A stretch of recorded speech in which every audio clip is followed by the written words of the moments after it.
Thank you. I call the member for Ryde. Thank you, Speaker. I call on all members in this chamber to support the bail bill and hope for the sake of our community that it will pass this parliament. Molly Ticehurst's story is a terrible one and, among others, serves as a catalyst for this bill. It also happens to be one of the few stories that we actually know.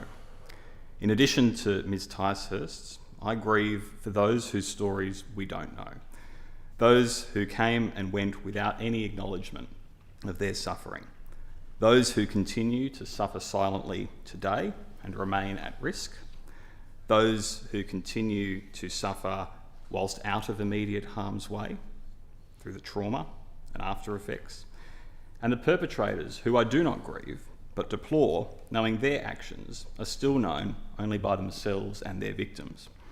This bill is not a complete solution to the great moral, societal and criminal challenges of domestic violence, but it is a positive step in the right direction that should and must be built upon. The bill introduces a presumption of electronic monitoring for those granted bail in serious domestic violence offences with an intimate partner. This is valuable, but in my view should go further to encapsulate any serious personal violence offences committed by a person over the age of 18 against any domestic partners, be they parents, children, siblings or otherwise. Unfortunately, incidents of personal violence offences are not unique to intimate partners, and this is an area where the bill could go further. I know of too many cases of abuse committed against other members of a household. These perpetrators can be just as bad as those who target intimate partners, but under this legislation, there is no presumption for electronic monitoring. While that is not to say that monitoring could not be sought under different provisions of law, I would be more comfortable knowing the cases were treated equally and that the presumption applied more broadly, and would ask the Minister to address why this is not worthy of consideration under this legislation. I note that the legislation introduced into this place by the member for Wahroonga did incorporate such circumstances, and I believe that they are still worthy of inclusion, and is why I will be supporting amendments to this bill. This bill is similar in nature, however, to the member for Wahroonga's insofar as the test for doing away with the presumption. Yet it goes further by extending the cases where a stay can be granted pending an appeal of a grant of bail to include coercive control and sexual assault. I'm comfortable with this extension and believe it reflects an appropriate response to far too often committed acts of coercive abuse which have historically flown under the radar. It also introduces a new consideration with respect to the grant or refusal of bail generally. That consideration is whether there has been behaviour which may constitute domestic abuse. I'm similarly comfortable with the introduction of this consideration. Where this particular bill differs again, however, is that it does not exclude registrars from deciding bail. I am concerned with this omission. When I first considered the opposition's bill, which did exclude registrars from deciding bail, my one contention was that this may lead to a resourcing problem for magistrates and the broader criminal justice system. Registrars no doubt alleviate the overall burden of work on magistrates by deciding upon matters in certain cases.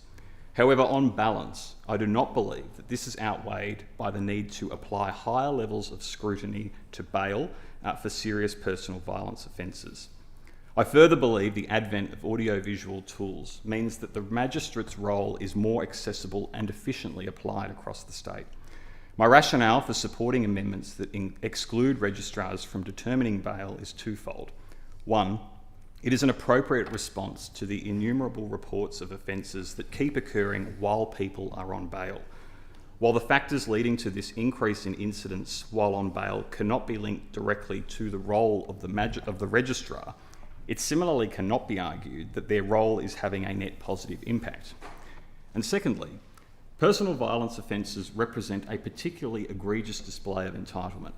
Entitlement is a difficult concept to understand in another person and is often built up over many years, many experiences, and often many generations. I believe it requires an elevated level of legal expertise to more confidently determine bail in cases of entitlement-driven crimes, and that magistrates represent the most appropriate solution to this problem. Should these amended laws pass the Parliament, we will have implemented important and immediate steps that can be taken to address what local police tell me is a 45% year-on-year increase in DV rates. I hope that while there is national attention on this issue, we continue to work towards reforms that address issues before they result in the bail of a perpetrator. We know that help is needed to escape immediate harm, but we also need to acknowledge the often under-recognised role of wraparound support, like emergency housing and financial assistance. Without adequate resourcing, victims, overwhelmingly women, will never be able to stay away from violent or coercive relationships. From here, the cycle continues. On average, it takes women 7 attempts to leave. Each attempt increases the level of risk of personal violence, and in turn, the likelihood of bail and electronic monitoring becoming a necessary consideration. My electorate of Ryde is not immune to these challenges, and in an area where our multicultural diversity requires a culturally sensitive, trauma-informed response to DV, services like the Northern Centre in West Ryde are now needed more than ever before. The Northern Centre runs, at their own expense, a program that helps women who get away stay away. They are about breaking the cycle and have been oversubscribed with demand. I've previously called in this Parliament for the government to support the Northern Centre and their safety program. It is the best example that I can find of a long-term solution that is culturally sensitive, broad in its focus, and evidence-based, thanks to a study completed by Macquarie University and funded in part by the City of Ryde Council. While the safety and confidence of women should always be our priority, there are other reasons to help enable groups like the Northern Centre reduce the incidence and impact of gender-based violence. The federal government estimates that such violence costs Australia $26 billion a year, and gendered financial abuse costs approximately $10.9 billion a year. This is evidence of the poison of these terrible crimes, potent at its core and pervasive in its reach. While recent funding announcements by the federal and state governments are progress, there is still a long way to go to help women escape the cycle of abuse. Domestic violence doesn't discriminate, and while we have a wonderful community in Ryde, we are sadly not immune.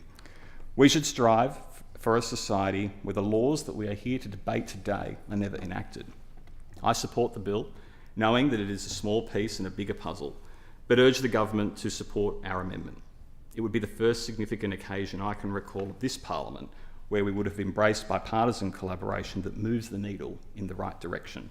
I can think of fewer worthier causes to bestow that honour and commend the bill with its amendment to the House.